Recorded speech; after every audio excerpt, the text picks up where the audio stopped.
বিভিন্ন সময়ে বিভিন্ন নিউজ দিয়ে থাকি। আজকে এমন একটি নিউজের কথা বলবো, এই ভিডিওটা থেকে আপনাদেরও মনে হবে যে এটা তো অবাক করার মতো একটা বিষয়। এটা নিউ টাউনে আমাদের ক্যামেরার একেবারে ধরা পড়লো। একেবারে মেয়ে হবার খুশিতে কলকাতা সরকারি হাসপাতাল, আরজিকর হাসপাতাল থেকে একেবারে সুন্দর করে সাজিয়ে, ফুল সাজিয়ে মেয়েকে বাড়ি নিয়ে যাচ্ছেন একেবারে চওড়া হাসি বাবা মার মুখে। কেমন লাগছে এই যে মেয়ে হয়েছে, আপনাকে ফুল সাজিয়ে নিয়ে যাচ্ছে মেয়ের সহ? ভালো লাগছে। আবার কি, একটা ছেলের পর একটা মেয়ে। এর আগে কি আপনার ছেলে আছে? আছে তো, এক ছেলে এক মেয়ে নাকি? হ্যাঁ। আমার একটা 9 বছরের ছেলে আছে, ছেলের পরে একটা মেয়ে হলো। ওই আনন্দে আমাদের ক্লাবের তরফ থেকে একটা গাড়ি দিয়ে ফুল সাজিয়েছে, ওই নিয়ে বাড়ি ফিরছে এখন মেয়েকে নিয়ে।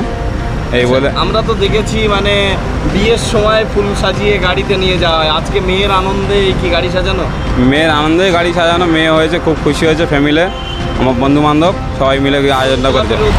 মেয়ে হবার খুশিতে আনন্দ ভাগ করে নিতে আলোর দিশারি ক্লাব নিউ টাউনের বালিগড়ির এক ঝাঁক যুবকদের ঐকান্তিক প্রচেষ্টায় হাসপাতাল থেকে যখন বাড়ি নিয়ে যাচ্ছে, তখন কিন্তু এইভাবে একেবারে ফুল সাজিয়ে গাড়িতে কিন্তু তারা বাড়ি নিয়ে যাচ্ছেন। আর সেই ছবি আমাদের ক্যামেরাবন্দি হলো কিন্তু আজ। আপনার শখের গাড়িটি আপনি সার্ভিস করাতে চান, চলে আসুন A to Z কার ওয়ার্কশপে। সব ধরনের 4 চাকা আধুনিক উন্নত মেশিন দ্বারা মেকানিক্যাল কাজ, এসির কাজ, dent, paint, service, washing, polish এবং নতুন গাড়ির ডেকোরেশন করা, পাশাপাশি অভিজ্ঞ মিস্ত্রি দ্বারা মেকানিক্যাল ও ইঞ্জিনের সমস্ত কাজ করানো হয়। কলকাতা বা নিউ টাউন থেকে কম খরচে সার্ভিস করাতে পারবেন। ঠিকানা ভাঙড়ের Hatishala 6 lane K1 bus stand ও ইনফোসিসের পাশেই। যোগাযোগ করুন 9832362414 নম্বরে।